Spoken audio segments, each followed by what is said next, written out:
My name is Marco Hanna from PhoneDog.com, and this is the Weekly Bone. We start off this week with a phone company that you probably don't know about. ZTE is a Chinese phone company that has basically stuck with making cheap, affordable, and, well, basically really cheap phones for the masses in China and sometimes even here in America. Usually they end up on Cricket or Boost Mobile. But for the first time, ZTE is breaking their streak of making low-end smartphones to making it actually a pretty reasonable smartphone with the ZTE Vital. The specs are not bad. It has a 5-inch display at 720p, it has a 1.5 GHz dual-core processor, not a quad-core, and only 1 GB of RAM. It's not something to write home about, but it's definitely something to see in a phone that really doesn't have a lot of origin of having high-end smartphones, so it's really cool to see a company put in some decent hardware inside the phone.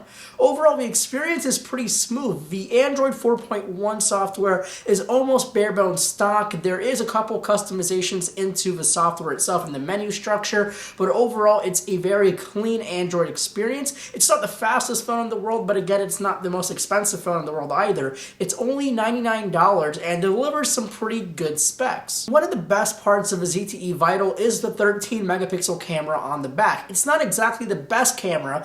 It doesn't compete with the iPhone 5 or the Samsung Galaxy S4 or the HTC One for that matter, but a 13 megapixel camera on the back takes some really good photos and 1080p video, and they look really good. They look very crisp, and viewing them on the 5-inch display is also very good. Samsung's Galaxy S4 Mini and the Samsung Galaxy camera come together in the full review of the Samsung Galaxy S Zoom. The Galaxy S4 Zoom is a Samsung Galaxy S4 Mini hooked up to basically a 16 megapixel camera from the Samsung Galaxy, the Android smartphone camera sort of hybrid system. But this one is actually a full-on smartphone and also a 16 megapixel camera into one device. The specs aren't exactly revolutionary. It has a 4.3-inch QHD display, a 1.5 GHz dual-core processor, not a quad-core processor, and 1.5 GB of RAM. The best part is the 16 megapixel camera on the back. It even has a 10 times optical zoom in the lens, which means the lens will come out from the back and actually zoom by moving the lens and the optics around instead of using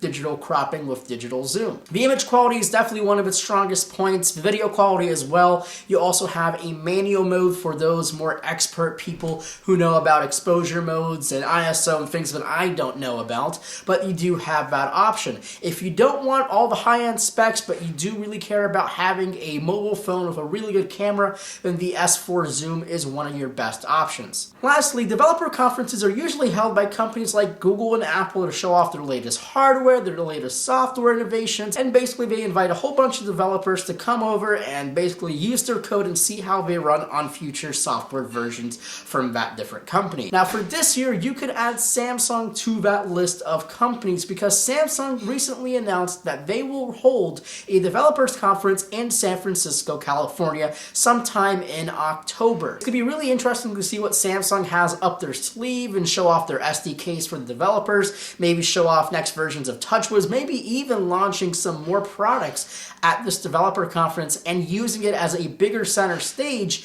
instead of their Samsung Premiere or Samsung Unbox events. Well, that's all the time I have for this week's episode of The Weekly Bone. Again, my name is Marco Hanna from PhoneDog.com, and I'll see you guys in the next video. Oof.